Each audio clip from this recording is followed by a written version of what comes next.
అక్కడి నుంచి పదవీ విరమణ చేయడం కానీ లేదు అని మన ఆగమ శాస్త్రం చెబుతున్నది.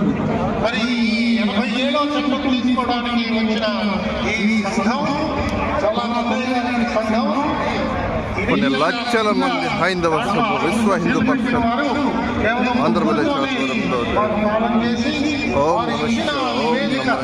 జై శ్రీరామ్ పెను మార్పులకి అది ఆవిష్కరించి మన దేవాలయ వ్యవస్థనంతా కూడా నిర్వీర్యం చేయడానికి కారణమైంది.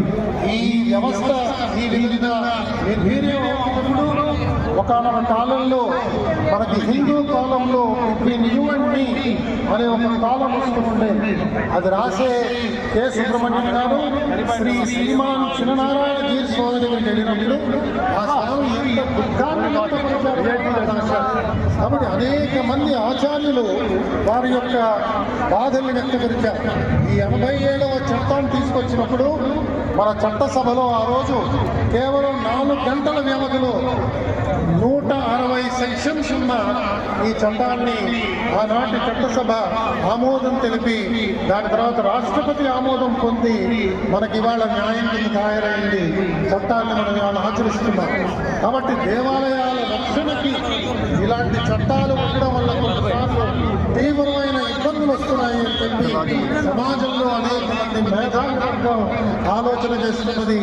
ఆచార్య వర్గం దీని గురించి ఆలోచన చేస్తున్న తరుణంలో మనం ఈ సమావేశాన్ని ఏర్పాటు చేసుకున్నాం.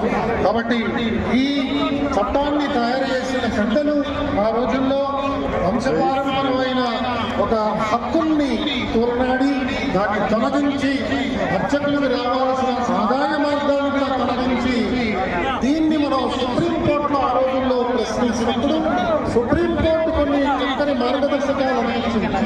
వారు ఏం చెప్తారంటే అర్చక వృత్తి చాలా పవిత్రమైన వృత్తి, జీవితాంతం చేయవలసిన వృత్తి.